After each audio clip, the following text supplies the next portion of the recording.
श्रीराम रामकथा प्रियांजलितनया आता बहु सत्वर यावे करा अलंकृत आसन शुभ हे दिधले आम्ही सद्भावे। काल आपण बघितलं वृक्षराज वानर गिरीकंदरामध्ये विहार करून ब्रह्मापाशी येत असे। एकदा वृक्षराज हे वानर वनामध्ये फिरत असताना सत्यलोक सोडून कैलास पर्वतावरती आले। तिथं उमेच्या शापित सरोवरामध्ये स्नान केल्यावर नवल घडलं। त्याला स्त्रीत्व प्राप्त झालं। त्याची कथा अशी आहे, एकदा शिव आणि भवानी अत्यंत आनंदानं या सरोवराच्या निर्मल जलामध्ये नग्न क्रीडा करत असताना तीर्थाटनासाठी म्हणून तिथं सप्तर्षी आले। ते पाहून उमा अत्यंत लाजली आणि दोघेही जळामध्ये गुप्त झाले। उमेनं अत्यंत क्षोभून या सरोवरामध्ये जो कोणी स्नान करेल तो स्त्रीत्व पावेल हा दारुण शाप ऐकून ऋषीश्वर तिथं आचमनही न करता या शापबंद सरोवरापासून दूर पळाले। वृक्ष ऋषी हकीकत सांगताना मी त्या सरोवराकाठी गेल्यावर अनेक वानर तिथं येऊन सुमनांचे हार घालून सरोवराच्या पाण्यामध्ये प्रतिबिंब वेडावून दाखवून माझी नाना प्रकाराने चेष्टा करू लागले। त्यामुळे मी अत्यंत चिडून क्रोधानं सरोवरामध्ये उडी घेतली आणि तो काय आश्चर्य, माझे अत्यंत सुंदर लावण्यवती स्त्रीमध्ये रूपांतर झाले आणि मला पाहून इंद्र सूर्यादी देव कामेच्छेने माझ्या मागे लागले। मला स्त्रीत्वाची आठवण नव्हती व त्यांना स्त्री कामाच्या आवेशाने वीर्यस्खलन झाले।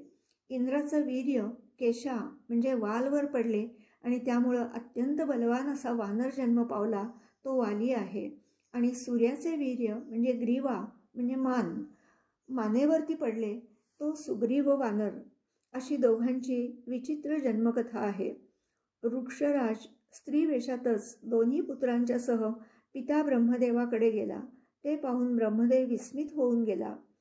सर्व कथा ऐकून देव दुष्टकर्मी दुर्धर असून ते योग्यतेचा विचार न करता व्यभिचार करतात म्हणून शाप देतात। जो जो सुरवर व्यभिचार करेल तो पोरांचा जोजार होईल। स्त्रीत्व पावलेला पुत्र वृक्षराजला शापमुक्त करण्यासाठी ब्रह्मा कैलासावरती पार्वतीकडे गेला आणि तिला विनंती करताच सदाशिवाला विचारून परत त्याचे मूळ स्वरूप प्राप्त करून दिले। परत वृक्षराज वानर झाला। संतांची संगती अशी अगाध असते। वानर लगेचच शापमुक्त होऊन सुखी झाला, त्यामुळे ते पिता प्रजापतीही सुखी झाला। इंद्र आणि सूर्याला आपली पुत्रसंतती पाहून संतुष्टता लाभली।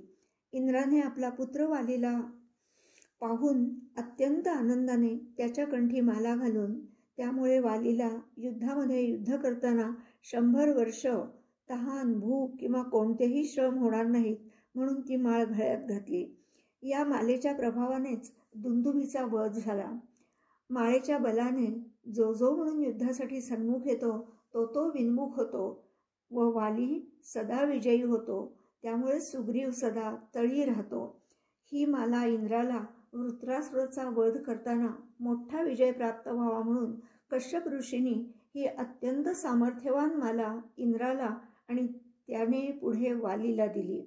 सूर्यानं अत्यंत सामर्थ्यवान हनुमंताला सुग्रीवाच्या सहाय्यार्थ पाठवले। त्याची प्रचिती सूर्याला बाळपणी हनुमंत सूर्याला गिळायला आला होता तेव्हा आली होती। हनुमंतामुळं सुग्रीवाची कीर्ती होईल। हनुमंत श्रीराम भक्त होईल, त्यामुळे सुग्रीव सनात होईल। अशा रीतीनं इंद्र आणि सूर्यानं आपापल्या पुत्रांना सनाथ केलं। प्रजापतीनं आपला पुत्र वृक्षराजला दोन्ही पुत्रांच्या सह राहायला राजधानी विश्वकर्माकडून निर्माण केली आणि ते हे किष्किंधा नगर होय। तिथं फुलाफळांचे वृक्ष, दुर्गम गिरीशिखरे की दैत्य दानवांना त्याचा माग लागणार नाही। मारीच्या ब्रह्मदूत आणि देशोदेशीच्या वानरांनी वृक्षराजला मुकुट कुंडले रत्नमाला घालून राजा बनवले। वाली युवराज आणि सुग्रीवाला सेनापती केले। वृक्षाच्या मरणानंतर वाली राजा आणि सुग्रीव युवराज होतो आणि नल सेनापती अशी समूळ साधंत्य हकीकत हनुमंत श्रीरामाला सांगून लोटांगण घालतो। आणि आपल्या कृपेने सुग्रीवाशी संपूर्ण सख्य करावे आणि वानर केवळ वनचर किंवा पालेखाईर नसून ब्रह्मकुळीचे कुळेश्वर आहेत, वीर दुर्धर आहेत, वीर योद्धे आहेत. हे सर्व पुराण कथा ऐकून रघुनाथाला अत्यंत सुख झालं. आनंदाने हनुमंताला आलिंगन दिलं. या ठिकाणी भावार्थ रामायण किष्किंधाकांडातील 2रा अध्याय संपूर्ण झाला. अध्याय 3. सुग्रीवाशी मैत्री करणं हे आता माझे परमकर्तव्य असून मला कबंधानेही सुग्रीवाचे दुःख निवारण कर म्हणून सांगितले होते. सर्व दुःख निरसन करून सर्वांना सुखी करण्यासाठीच मी वनवासामध्ये आलो आहे, म्हणून आता सुग्रीवाला लवकर बोलाव असे श्रीरामांनी सांगताच हनुमंतानं आनंदानं उड्डाण केलं आणि सुग्रीवापाशी येऊन म्हणाला, तुझ्या भाग्याचे भाग्य अति थोर. श्रीराम आणि लक्ष्मण हे शूरवीर असून तुझ्याशी मैत्री करण्यासाठी ऋष्यमुख पर्वतावरती आले आहेत. मी त्यांना त्यांची सर्व हकीकत विचारून आपलाही सर्व वृत्तांत सांगितला आहे. सीता शोधाचे कार्य थोडे बाजूला ठेवून तुझा कार्यभाग साधून तुला सुखी करण्यासाठी श्रीराम किष्किंधेला आले आहेत. श्रीराम अतिशय प्रेमवत्सल, निरपेक्ष, स्नेहाळू, भक्तांसाठी कृपाळू, दीनदयाळू आहेत. सुग्रीवा, तू भाग्यवान आहेस. हनुमंताचं वचन ऐकून सुग्रीवाला कोटी कोटी आनंद होऊन त्याने हनुमंताची पाठ थोपडून प्रेमानं आलिंगन दिलं. मेघ गर्जनेनं मयूर नाचतो तसा सुग्रीव हर्षाने नाचू लागला. हनुमंताचेही भाग्य थोर. माझ्या कार्याकरता गेला आणि श्रीरामाचा आप्त झाला. आता श्रीरामाची भेट घेण्यास सुग्रीव निर्भय झाला आणि त्वरेनं हनुमंताचा हात धरून रघुनाथ जिथे होता तिथे आला व हे सत्यप्रतिज्ञ श्रीरामा, मी तुला शरण आलो असून माझा अंगीकार करावा. मी तुझा निजकिंकर आज्ञांकित राहीन असं म्हणून लोटांगण घालण्यास निघाला. तो श्रीरामाने त्याचे दोन्ही हातात घेऊन आलिंगन दिलं. हृदयाला हृदय भिडल्यावर दोन्ही आत्मे एक झाले. सहजपणाने सुहृदत्व घडलं. दोघांनाही समाधान झालं. श्रीराम नरपती, सुग्रीव वानरपती, दोघांचं अनन्य सख्यत्व आणि प्रीती झाली. सुग्रीव श्रीरामाला म्हणाले, तुम्ही जिचेसाठी आला आहात त्या सीतेला गगनगतीने जाताना आम्ही पाहिले आहे. रावणाच्या खांद्यावर बसून गगनगतीने जाताना श्रीरामराया धाव धाव लक्ष्मणाचेही नाव घेत दीर्घ स्वराने ती आक्रंदन करत होती. याच पर्वतावर आम्ही 5 वानर बसलेलो असताना तिने अंगावरील एक उत्तरीय वस्त्र आणि अलंकार आम्हाला पाहून खाली टाकले. ते बरोबर हनुमंताच्या हाती लागले. ते रामनामांकित वस्त्रे आणि अलंकार हनुमंतानं जपून ठेवले आहेत. सीतेचा रामनाम आक्रोश ऐकून हनुमंत क्रोधाने वज्रपुष्टी करून डोळे वटारून रागानं शेवटी आपटून उडाला आणि त्याला पाहून रावण तळामध्ये जाऊन सागर ओलांडून गेला. हनुमंतानं आपला क्रोध शांत केला. या वानरांच्या गोष्टी ऐकून श्रीराम आणि सौमित्र विस्मित झाले. अलंकार आणि वस्त्रे हनुमानाला दाखवली. ती हृदयाशी धरून श्रीराम विलाप करू लागले, मूर्छित झाले. श्रीरामांची व्यथा पाहून सुग्रीवाची परमावस्था झाली. श्रीरामानं सावध करून त्यांच्याशी बोलू लागला, स्वामी, तुमची माझी आता मैत्री झाली आहे. मी तुमची सर्व व्यथा निवारण करेन. सीतेला मी शोधले नाही तर माझ्या मित्रत्वाला लाज येईल. कळीकाळाची सुद्धा मान मोडतील असे माझं 4घे प्रधान आहेत. मी अमित असे वानर सैन्य गोळा करून स्वर्ग, मृत्यू, पाताळ जगामध्ये कोठेही असलो तरी सीता शोधेन. हे श्रीरामा, रुदन करू नको. मी तुझे चरण शिवून सांगतो की इथून पुढे मी सीतेच्या शोधाच्या कामाशिवाय इतर कोणत्याही कार्यामध्ये गुंतणार नाही. हे काम केले नाही तर धिक्कार असो या जन्माचा, या वानरांचा. माझे पितामह ब्रह्म, पूर्वज आणि क्षात्र धर्माला हे वचन माझे प्रमाण मान. आता सीतावियोगाचं दुःख करू नकोस. सुग्रीवाचं वचन ऐकून श्रीराम हसले आणि त्यांनीही प्रतिज्ञा केली की तुझी पत्नी दिल्याशिवाय मला स्मिता स्मरण नाही. श्रीराम आणि सुग्रीव यांची भेट झालेली आहे आणि सीता शोधनार्थ सुग्रीवानं श्रीरामांना वचन दिलेलं आहे. सुग्रीवाचं वचन ऐकून श्रीराम हसले आणि त्यांनीही प्रतिज्ञा केली, तुझी पत्नी दिल्याशिवाय मला सीता स्मरण नाही. मित्रकार्यापुढं सीतेचा शोध तृणसमान आहे हे मी दशरथाची शपथ घेऊन सांगतो. जे तू निर्वाणीचे बोललास ते प्रमाण मानून तुझं कार्य पूर्ण न होता सीता आगमन मला निंद्य, वैश्यदेव बलीशिवाय भोजन आणि अतिथीलाही उपाशी पाठवून केलेलं भोजन जसं निंद्य तसं तुझं कार्य पूर्ण माझ्याकडून न होता जर तू सीता आणलीस तरी ते मला निंद्य आहे, असं म्हणून धनुष्यबाण हातात घेऊन वालीवधासाठी निघाले. ज्यांनी तुझ्या स्त्रीचे हरण केले आहे त्या वालीचा मी प्राण घेईन. श्री रघुनाथ क्षोभलेले पाहून सुग्रीवानं त्यांच्या चरणी माथा ठेवून, स्वामी वालीचा पुरुषार्थ सावधतेनं ऐका. वाली अरुणोदयापूर्वी अविश्रांत श्रम करूनही न दमता सप्तसमुद्रामध्ये स्नान करायला त्याला एक क्षणही लागत नाही. डाव्या हाताने पर्वत उचलून वेगाने गगनामध्ये टाकू शकतो आणि उजव्या हाताने शेकडो पर्वत तो झेलू शकतो. महिषासुराचा ज्येष्ठ पुत्र दुंदुभी नावाचा महिष अतिविख्यात आणि सदा युद्धासाठी आतुर म्हणून तिन्ही लोकांमध्ये प्रसिद्ध होता. त्यानं पाताळामध्ये जाऊन वरुणाला युद्धासाठी पाचारण केलं. त्यानं मेरू पर्वतावरती पाठवलं. तेव्हा हेमाद्री, मी अत्यंत अशक्त आहे, तू यमाशी युद्ध कर. यमानं विचार केला, याचा मृत्यू वालीच्या हस्ते आहे. याने दुंदुभीला किष्किंधेच्या वानर राजा आणि वाली तुझ्यासारखाच युद्धासाठी तृष्ण आहे. तो महाबलवान आणि महापराक्रमी आहे. तिथं जाऊन तुझ्या युद्धाचा पुरुषार्थ दाखव. असं म्हणताच दुंदुभी मोठ्यानं गर्जना करत, इथं कोण आहे सबल वाली? त्यानं बाहेर येऊन माझ्याशी युद्ध करावे.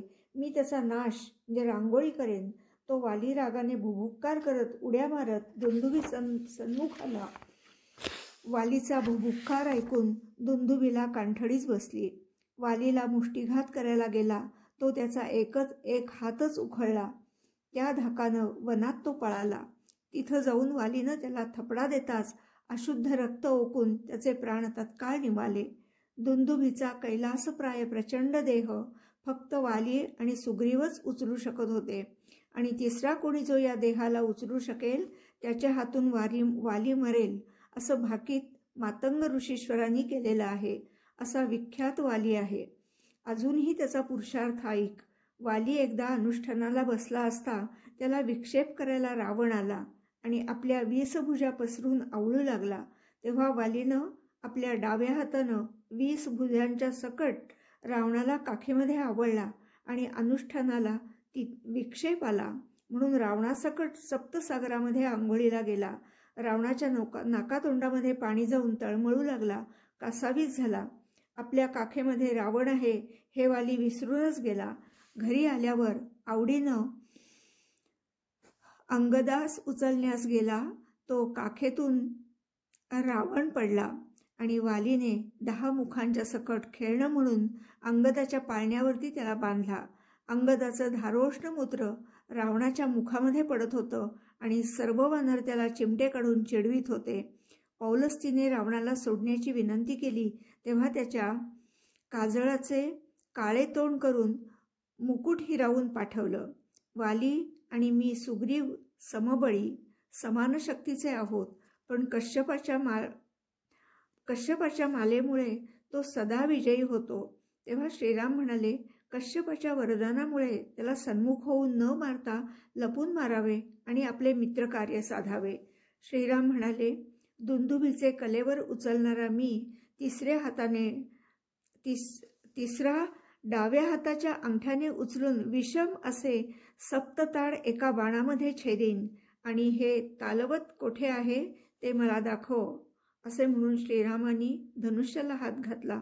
सुग्रीव आनंदानं नाचू लागला. रघुनाथाची कृपा झाली.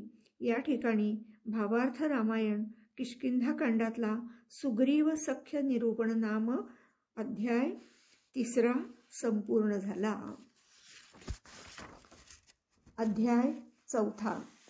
वालीचं निर्धारण करून स्त्रीसह सुग्रीवाला राज्य देऊन मित्र कार्यासाठी उत्सुक असलेले श्रीराम सुग्रीवाला विचारतात, तुम्ही दोघे सख्खे बंधू, तुमच्यामध्ये एकमेकांना मारण्या इतकं दुर्धर वैर का निर्माण झालं? वैराचं मुख्य कारण द्रव्य आणि स्त्रीच असते, त्यामुळे अहंकार सदा मुसमुसत असतो. वाली सांगतो, पित्याचे राज्य असताना वालीला संपूर्ण यौवराज्य आणि मला सैन्याधिपती, दोघांना समसमान अधिकार. पिता गेल्यावर वाली राजा आणि मला यौवराज व शांत आणि सुबुद्धी अशा निळ्याला सेनानी केला. आम्ही दोघे बंधू एकमेकांना न फसवता अतिशय एकात्मतेनं राज्य करत होतो. पुढे विक्षेपता कशी आली ते ऐक.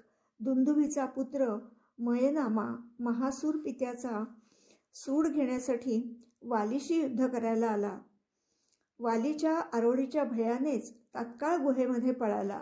त्यावेळी मी पण बंधुस्नेहाच्या कळवळीनं बाहेर आलो होतो. मयनामा महासूर किष्किंधा ओलांडून दूरगिरी कंदरामध्ये भयाने एका बिळामध्ये गेला. तेव्हा वालीने मला बिळाच्या दारी उभे राहा, मी या वयासुराला मारून परत येईपर्यंत द्वारामध्ये सावधान बैस. दुंदुभी पुत्र पाताळात गेला. तेथे कोटी दानव वालीशी युद्ध खेळायला आले, परंतु कश्यप विजय वरद मालेमुळे अविश्रांत युद्ध समर्थपणानं करत राहिला. मयासुराला वालीच्या हातून 21 मासांनी मृत्यू येणार असा शिववरद होता. 15 मास अविश्रांत युद्ध चालू असल्यामुळं मयासुराच्या शरीरातून रुधिर प्रवाह सुरू होऊन ते अशुद्ध रक्त विवराबाहेर येऊ लागलं. नंतर आतून वीरांच्या प्रचंड रणक्रोश आणि गर्जना, रडणं, कुंथणं ऐकू येऊ लागलं. रुधिराचे लोट येऊ लागले. तेव्हा वाली युद्धामध्ये नक्कीच मारला गेला असं समजून मी दुःखाने मूर्छित होऊन पडलो. हे 15 महिनेपर्यंत मी बाहेर वाट पाहत थांबलो होतो. वाली मारला गेला असं समजून मी त्याचा सूड घेण्याकरता बिळामध्ये प्रवेश करू लागलो. तो तिथं लोमेश ऋषी आले आणि म्हणाले, दुंदुभी पुत्र बिळामध्ये आणि तुम्ही दोघे बंधू विवरामध्ये गुंतला आहात. किष्किंधा खूप दूर राहिली. राज्याला राजा कोणी राहिला नाही. हे पाहून गंधर्वांनी त्यांनी किष्किंधा पुरीवरती आक्रमण करून नगर वेढले आहे. बिळामध्ये वालीचा अंत झालाच आहे. आता ते तुझाही करतील, म्हणून शिळेने विवराचे तोंड बंद करून लवकर किष्किंधा मधल्या वैऱ्यांचं निर्दाळन करून नगर स्वस्थ ठेव आणि मग वालीच्या शोधासाठी आपण सर्वजण जाऊ. बिळाच्या दारातील रक्तप्रवाह पाहून मलाही वाली नक्की मारला गेला असे वाटून मी स्नान करून बंधूला तिलांजली दिली. ऋषींनी मंत्र म्हटले आणि वैरी बाहेर येऊ नये म्हणून एक प्रचंड गिरी उचलून विवरद्वारी ठेवला आणि प्रचंड उड्डाण करून किष्किंधेला आलो. माझ्या उड्डाणाच्या वेगाने प्रधान मागे राहिले, तरी मी एकट्यानं वैऱ्यांचं निर्दालन केलं. माझी गर्जना ऐकताच काही वीरांनी प्राण सोडले, काही जीव घेऊन पळाले. मी स्त्रिया बालकांना निर्मुक्त करून सुखी केले. माझा पुरुषार्थ पाहून ऋषीवर्यांना आनंद झाला. मागून आलेले 4 प्रधानही विस्मित होऊन संतोष झाले. वाली मारला गेला असं समजून 4 प्रधान आणि ऋषींनी मला राज्याभिषेक केला. 6 महिने मी प्रजेला धर्मयुक्त राज्य करून अत्यंत सुखी ठेवलं. नंतर शक्रसूत वाली आला. मयासुराला मारून त्याचं शरीर हातात घेऊन बिळाचे दार उघडले आणि भुभुक्कार करत तो आला. तो आलेला पाहून मलाही अत्यंत आनंद झाला आणि सुख झालं. अंधाला डोळे प्राप्त व्हावेत तसं झालं. सर्व सुखी नगरजन ऋषींनी गुढ्या तोरणं उभारून ढोल निशाणांचं वाद्यगजरामध्ये जय जयकार करत सर्वजण सामोरे गेले. मी दीर्घ लोटांगण घालून मस्तकी चरण बांधून आलिंगन द्यायला गेलो. तो वाली रागाने विन्मुख झाला. मला राज्याभिषेक केल्यामुळे तो क्रोधायमान झाला आणि मला अभिषेक करणाऱ्या प्रधानाला तो कैद करू लागला. तेव्हा वालीला हात जोडून विनंती केली की माझा अपराध तरी काय आहे? तू एवढा माझ्यावरती कोप का धरला आहेस? तू आमचा ज्येष्ठ बंधू, तुझ्यामुळे आम्ही सनाथ आहोत, कृतार्थ आहोत. तुझ्या भाग्याने शत्रूला जिंकून आलेला आहेस आणि परमभाग्याने परत भेटलास. माझे वचन ऐकून वालीचे क्रोधाने नयन आरक्त झाले आणि सुहृदपण सांडून अत्यंत कठीण शब्द मला बोलला. विपरीत विवरामध्ये गेल्यावर तू बंद करून असुरांनी माझा घात करावा आणि राज्योपभोग घ्यावा, मी मरावं असंच तुला वाटत होतं, म्हणून कपटानं बीळ बुजवलंस. हे कसलं तुझं सुहृदपण? 21 महिन्यानंतर मयासुराचा वध करून बाहेर येऊ पाहतो तो मला मार्ग सापडेना. अंधारामध्ये दानव आपला घात करतील म्हणून सुग्रीव दारापाशी आहे, त्याला बोलावलं असं मनात विचार केला आणि पुन्हा पुन्हा हाका मारून मी प्रतिसाद येईना तेव्हा एकटा दारामध्ये बसला होता. दानवांनी त्याला ठकवून मारले असावे म्हणून दुःखाने सरफडू लागलो. जय जय रघुवीर समर्थ.